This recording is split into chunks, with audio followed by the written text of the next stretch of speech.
Hello बच्चों, आज हम लोग कक्षा 12 की आरोह भाग 2 का पाठ 14 पढ़ने जा रहे हैं, जो फणीश्वर नाथ रेणु द्वारा लिखा हुआ है और कहानी का नाम है पहलवान की ढोलक। और बच्चों, बहुत ही भावात्मक कहानी है, छोटी सी कहानी है। तो पहले कहानी पढ़ने से पहले हम लेखक के बारे में देख लेते हैं। लेखक का नाम फणीश्वर नाथ रेणु है। उनका जन्म 4 मार्च 1921 को बिहार के पूर्णिया जिले में औराही हिंगना में हुआ था। उन्होंने 1942 के भारत छोड़ो आंदोलन में बढ़ चढ़कर भाग लिया था और 1950 में नेपाली जनता को राजशाही दमन से मुक्ति दिलाने में भी अपना भरपूर योगदान दिया। इन्होंने पहलवान की ढोलक जैसी कई रचनाएं लिखी। इनकी साहित्यिक साधना राष्ट्रीय भावना के मद्देनजर भारत सरकार ने पद्मश्री से नवाजा, मतलब इनको पद्मश्री सरकार से मिला था। और 11 अप्रैल 1977 में 56 वर्ष की उम्र में पटना में इनका निधन हो गया। यहाँ पर जो कथा साहित्य है उसमें रेणु जी का बहुत बड़ा स्थान है। इन्होंने बहुत सारी सुंदर कथाएं लिखी हैं, जिसमें से इनकी कहानी संग्रह है ठुमरी, अग्निखोर, आदिम रात्रि की महक, एक श्रावणी दोपहर धूप।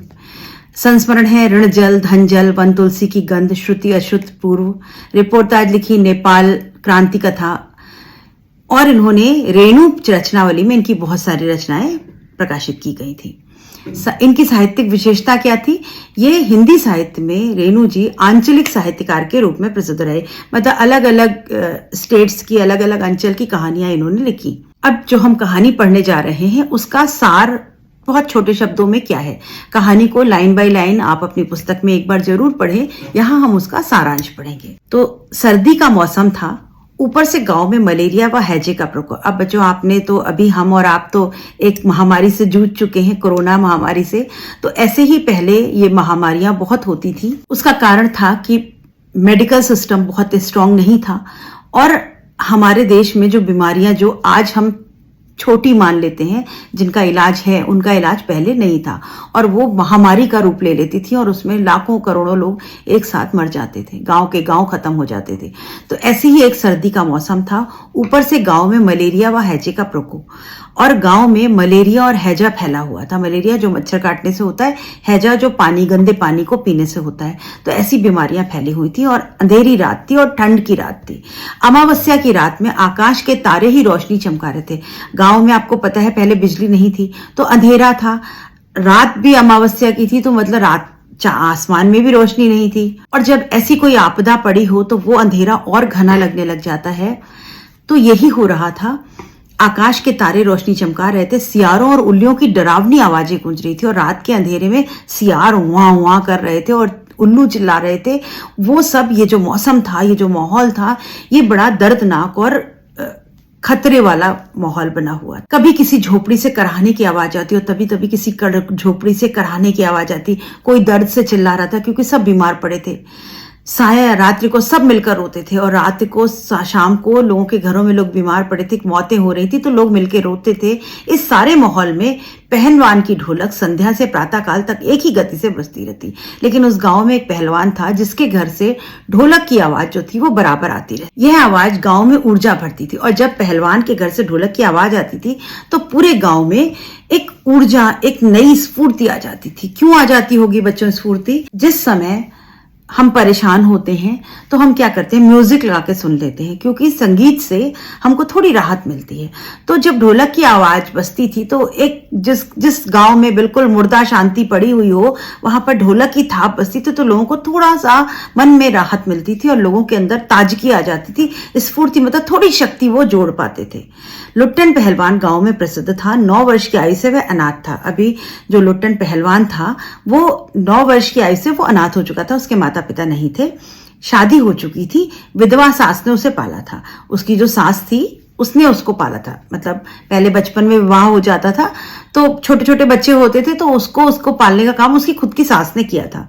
विधवा सास ने उसे पाला था। वह गाय चराता, ताजा दूध पीता, कसरत करता। गांव के लोग उसकी सास को तंग किया करते, इसलिए लुट्टन उन सब से बदला लेना चाहता था। वो गाय दूध पीता, गाय चराता, कसरत करता था, लेकिन जो गांव के लोग थे वो इसकी सास को परेशान करते थे। तो इसको बहुत गुस्सा आता था क्योंकि सास ने तो माँ की तरह पाला था। तो लोगों से बदला लेने के लिए ये कसरत करता था और अपनी ताकत जुटाता था कि मेरी माँ को कोई परेशान ना करे। और कसरत के कारण वह किशोरावस्था में ही पहलवान बन गया। अभी वो इतनी कस के कसरत करता था कि वो बचपन में ही अच्छा खासा मोटा हट्टा कट्टा पहलवान बन गया था। एक बार लुट्टन श्यामनगर मेले में दंगल देखने गया। अभी जो लुट्टन था वो एक बार श्यामनगर के मेले में चला गया। वहां पर दंगल हो रहा था। दंगल कुश्ती का खेल होता था, उसमें जो जीतता था फिर उसको इनाम मिलता था। पहलवानों की कुश्ती व दांव पेच देखकर उसने शेर के बच्चे को चुनौती दे डाली। अभी वो जो दो पहलवान लड़ रहे थे उसमें एक था शेर का बच्चा, उसका नाम था, तो उसने उसको चुनौती दे दी। किसने? लुट्टन पहलवान ने, कि अरे आओ चलो मुझसे लड़के दिखाओ तो जानू। शेर के बच्चे को चुनौती दे डाली। शेर के बच्चे का असली नाम था चांद सिंह। वो चांद सिंह पहलवान जो था उसको लुट्टन सिंह ने चुनौती दे दी कि मुझसे लड़के दिखा। उसका गुरु पहलवान बादल सिंह था। जो चांद सिंह था पहलवान, उसका गुरु बादल सिंह। 3 ही दिन में उसने पंजाबी और पठान पहलवानों को हरा दिया था। अब 3 दिन में उसने बड़े बड़े पंजाबी और पठान पहलवानों को हरा चुका था। अभी उसको लुट्टन सिंह ने चुनौती दे दी कि मुझसे लड़, तो सब वो लोग हंसने लगे। श्यामनगर के दंगल और शिकार प्रिय वृद्ध राजा साहब ने उसे दरबार में रखने की सोच रहे थे। जो राजा थे वहां के श्यामनगर के, वो उस शेर सिंह से बड़े प्रभावित थे। उन्होंने सोचा मैं इसको अपने दरबार में रख लेता हूँ, दरबारी पहलवान बना लेता हूँ। तब तक लुट्टन सिंह ने जो है उसको चुनौती दी थी कि मुझसे जीत के दिखा। पहले सबने बहुत मना किया, बहुत समझाया, लेकिन राजा साहब ने अनुमति दे दी इसको कि ठीक है तुम लड़ो। तो चांद सिंह बाज की तरह लुट्टन पर टूटा। अभी कुश्ती का सीन कि वो दोनों लड़ने को आ गए मैदान में और चांद सिंह उसके ऊपर टूटा, लेकिन सफाई से आक्रमण को संभाल कर उठ खड़ा हुआ। राजा ने लुट्टन को कुश्ती से हटने को कहा। जब देखा लोगों ने कि लुट्टन की हालत खराब हो रही तो सबने कहा भाई तू हट जा, नहीं तो मरा जाएगा। अभी राजा ने भी मना किया। राजा ने लुट्टन को कुश्ती से हटने को कहा। सबने उसे समझाया, लेकिन लुट्टन बोला कि इजाजत ना मिली तो पत्थर पर माथा पटक कर मर जाऊंगा। उसने राजा से कहा मुझे इजाजत दे दीजिए लड़ने की, नहीं तो मैं अपना सर पटक के यहाँ पर मर जाऊंगा। पंजाबी पहलवान लुट्टन को गालियां दे रहे थे। दर्शक उसे लड़ने की अनुमति देना चाहते थे। राजा साहब ने इजाजत दे दी। अब राजा साहब ने कहा ठीक है जाओ लड़ो।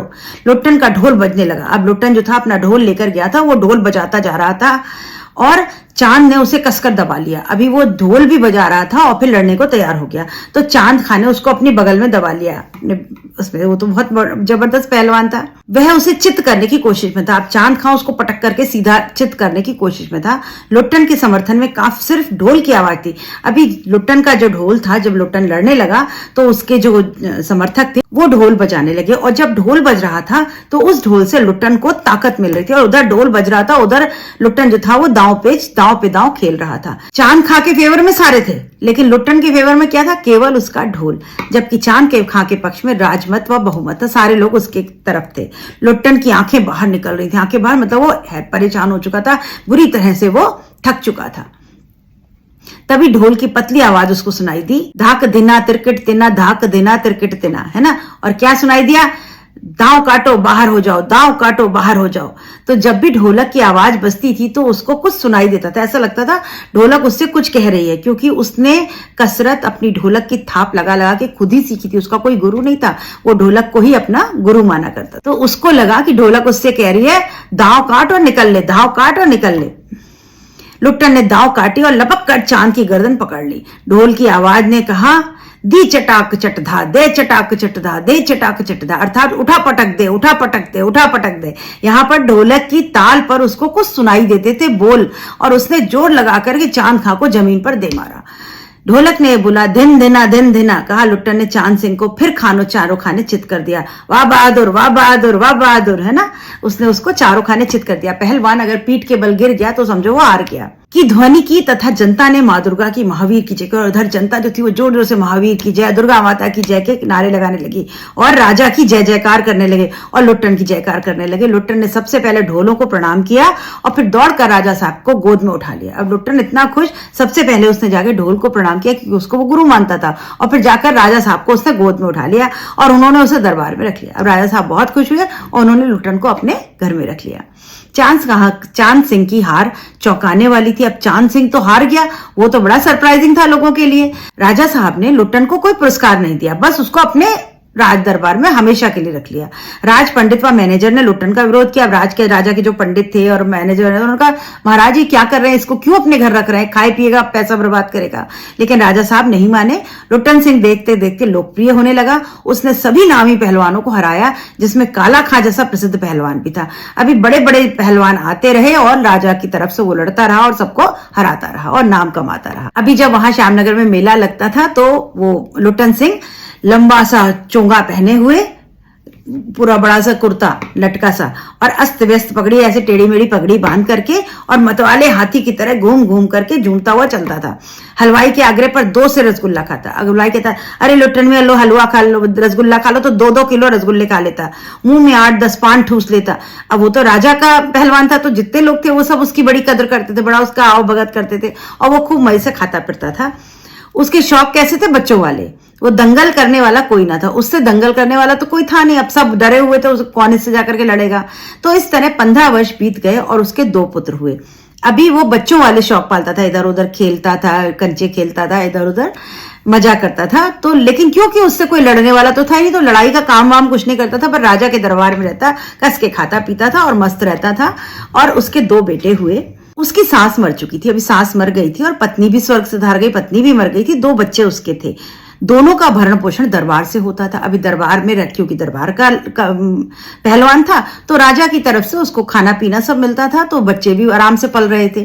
पहलवान हर रोज सुबह उनसे कसरत कराता। पहलवान ने अपने दोनों बच्चों को भी पहलवान बनाया, रोज सुबह उठा करके उनको कसरत करवाता। दिन में उन्हें सांसारिक ज्ञान भी देता। अब दिन में बैठकर उनको सब सिखाता पढ़ाता था और उनको सुबह सुबह कसरत करवाता था। वह बताता कि ढोल उसका गुरु है और कोई नहीं। फिर वो उनको अपने बच्चों को बताता कि मेरा गुरु ढोल है, तुम भी ढोल पर कसरत सीखो। अचानक राजा साहब चल बसे। अब अचानक क्या हुआ? राजा साहब की मृत्यु हो गई। अभी राजा साहब की मृत्यु के बाद जो राजकुमार था वो गद्दी पर बैठ गया, वो राजा बन गया और उसने राजकाज सब अपने हाथों में ले लिया। वो बाहर से पढ़ के आया था, फॉरेन से, विलायत से पढ़ के आया था। वो राजकुमार विलायत से पढ़ के आया था, तो सब कुछ उसने अपने हाथों में ले लिया और उसने पहलवानों की छुट्टी कर दी। उसने कहा इन पहलवानों को क्यों रखा हुआ है बेमतलब में, खाते रहते मोटे। तो उसने उनको वहां से हटा दिया। लुट्टन ढोलक कंधे पर डाल कर अपने पुत्रों के साथ गाँव लौट आया। अब लुट्टन का तो कोई था नहीं कोई और, तो वो गाँव वापस लौट आया, अपने ढोल को ले आया और अपने दोनों बच्चों को लेकर आ गया। गाँव वालों ने उसकी झोपड़ी बना दी। अब गाँव वाले उसकी बहुत इज्जत करते थे, तो उन्होंने एक छोटी सी झोपड़ी उसको बना के दे दी। गांव के नौजवान व चरवाहों की कुश्ती सिखाने लगा। अब वो गांव के जो यंग बच्चे थे, चरवाहे थे, उनको वो कुश्ती सिखाने लगा और खाने पीने का खर्च गांव वालों पर था। अब उसके खाने का, उसके बच्चों के खाने पीने का खर्चा गांव उठाया करता था। क्यों? क्योंकि वो गांव के बच्चों को कुश्ती सिखाता था। अभी धीरे धीरे क्या हुआ, गांव के बच्चे जो है वो आना बंद हो गए। स्कूल बंद हो गया, तो गांव के बच्चे गरीब थे, कहां से कुछ देते, तो वो उन्हें आना बंद कर दिया। अब वो अपने बच्चों को ही, अपने दोनों लड़कों को ढोल बजा बजा के कुश्ती सिखाया करता था।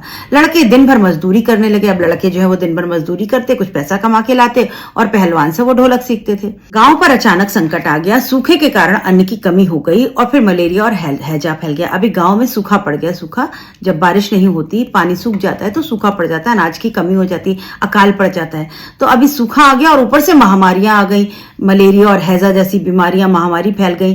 तो सभी घर खाली हो गए, मतलब लोग या तो गांव छोड़ के भागने लगे या मरने लगे। प्रतिदिन 2-3 लाशें उठने लगी, तो हर घर से कोई ना कोई रोज मर जाता था। 2-3 लोग रोज मरने लगे। लोग चुप रहने लगे, सब एकदम शांत हो गए थे। ऐसे समय में केवल पहलवान की ढोलक ही बचती थी, जो गांव के अधमरे दवाई रहित व्यक्तियों में शक्ति भरती। अब लोगों के पास ना पैसा था ना दवा थी, ऐसे ही बीमारी में पड़े पड़े मर जाते थे। उस समय सब बिल्कुल शांत हो गए थे। लोगों के मुंह से आवाज भी निकलना बंद हो गई थी, क्योंकि खाने को कुछ मिलता नहीं था, बीमार अलग थे। तो केवल अगर कोई आवाज सुनाई देती थी तो वो लुट्टन की ढोलक की आवाज सुनाई देती थी। लोग कैसे हो गए थे? अधमरे हो गए थे, दवाई रहित हो गए थे। एक दिन पहलवान के दोनों बेटे भी चल बसे। अब उसके दोनों बच्चों को भी बीमारी लग गई और दोनों उसके बेटे मर गए। पहलवान ने सारी रात ढोल पीटा। अब पहलवान रात भर ढोलक पीटता रहा। उसके दोनों लड़के मर गए थे, वो रात भर ढोल बजाता रहा। दोनों बेटे पेट के बल पड़े थे, पेट नीचे, पीठ बाहर, पेट के बल पड़े थे। क्यों? क्योंकि वो अपने बच्चों को सिखाता था कभी पीठ के बल मत गिरना, क्योंकि पीठ के बल गिरने का मतलब चित हो जाना और फिर उसका मतलब हार। तो जब तक ऐसे लेटे हो उल्टे, तब तक तुम अभी उठने के लिए तुम अलाउड होते हो कुश्ती में, और जैसे ही पीठ के बल चित पड़ते हैं तो हार हो जाती है। तो उसके दोनों बच्चे पेट के बल मरे हुए पड़े थे, यानी वो अभी हारे नहीं थे, मर गए थे लेकिन हारे नहीं थे। और वो रात भर ढोलक बजाता रहा। उस दिन उसने राजा श्यामचंद की दी हुई रेशमी जांघिया पहनी और सारे शरीर पर मिट्टी मलकर थोड़ी कसरत की। फिर दोनों पुत्रों को कंधे पर लाद कर नदी में बहा आया। अब उसने अपना भगवान राजा की दी हुई जांघिया पहनी, रेशमी जो उसको मिली हुई थी दरबार से, उसने अपने शरीर पर मिट्टी मली और अपने दोनों पुत्रों को कंधे पर डाला और नदी में जाकर के बहा आया। इस घटना से सबकी हिम्मत टूट गई। अभी जो लोगों को वो ढोल बजा करके हिम्मत दिया करता था, आज उसके दोनों बेटे मर गए और वो खुद जाकर के अपने हाथों दोनों बच्चों को नदी में बहा के आया। तो जितने लोग थे सबकी हिम्मत टूट चुकी थी। रात में फिर पहलवान की ढोलक बजने लगी, लेकिन पहलवान की ढोलक ने बजना बंद नहीं किया। बच्चों को बहाने के बाद रात में उसकी ढोलक फिर बजने लगी और लोगों की हिम्मत दुगनी बढ़ गई। लोगों ने देखा कि ये अपने बच्चे मर गए और ये फिर भी ढोलक बजा रहा है हमारे लिए। लोगों के अंदर हिम्मत जो थी वो दोगुनी हो गई। 4-5 दिनों के बाद एक रात ढोलक की आवाज नहीं सुनाई दी। अब वो 4-5 दिन कंटिन्यूअस ढोलक बजाता रहा। 4-5 दिन बाद एक दिन रात को ढोलक की आवाज नहीं आई। सुबह लोगों ने, उसके शिष्यों ने जाकर देखा कि पहलवान की लाश चित पड़ी है। पहलवान की लाश जो है वो चित जो है वो पड़ी हुई है। शिष्यों ने बताया कि उसके गुरु ने कहा था कि उसका शरीर को चिता पर पेट के बल लेटाया जाए, क्योंकि वह कभी चित नहीं हुआ और चिता सुलगाने के समय ढोल जरूर बजाना। आज वो पहलवान चित पड़ा था। चित मतलब हार गया था और वो पड़ा हुआ था और वो मर चुका था। लेकिन उसके शिष्यों ने कहा कि उसके गुरु ने कहा है उसको चिता पर ऐसे ना लिटाएं, उल्टा करके लिटाएं, क्योंकि वो हारा नहीं है और जिस समय उसकी मृत्यु हो उस समय ढोल जरूर बजाना। क्यों? क्योंकि वो ढोल ही उसकी जिंदगी थी, ढोल ही उसका गुरु था, ढोल ही से उसको ताकत मिलती थी। यहाँ कहानी खत्म हो जाती है बच्चों। मतलब बड़ी दर्दनाक कहानी है और कितनी भावनात्मक, कितनी प्रेरणादायक कहानी है कि एक पहलवान ढोलक के सहारे अपनी जिंदगी काट देता है अपने बच्चों को, और फिर भी वो हारता नहीं। उसके बच्चों की मृत्यु के बाद भी वो गांव के को ताकत देने के लिए रात भर ढोल बजाता। सोचो उस आदमी पर क्या बीती होगी जिसके दोनों बच्चे मर गए हों, और फिर भी वो दूसरों को ताकत देने के लिए ढोल बजाता रहा। खुद भी बीमार हो गया था, खुद भी दर्द में था, दुख में था और 3-4 दिन के बाद खुद भी मर गया। लेकिन ढोलक उसकी तब तक रुकी नहीं जब तक उसकी सांस चलती रही। तो और उसके शिष्यों ने उसको ढोल बजा करके उसको विदा किया, क्योंकि वो हारा नहीं था। तो ये थी पहलवान की ढोलक, फणीश्वर नाथ रेणु का लिखा हुआ पाठ। मुझे उम्मीद है बच्चों आपको कहानी अच्छी लगी होगी और बड़ी भावनात्मक कहानी है। इस पर प्रश्न अच्छे आते हैं और ये, लेकिन क्योंकि कहानी है तो इस पर के प्रश्नों का उत्तर देना बहुत आसान है। मिलते हैं अगले पाठ में इसके प्रश्न उत्तर के साथ। तब तक लाइक, शेयर, सब्सक्राइब करिए, कमेंट लिखिए, पढ़ाई करते रहिए। Good bye.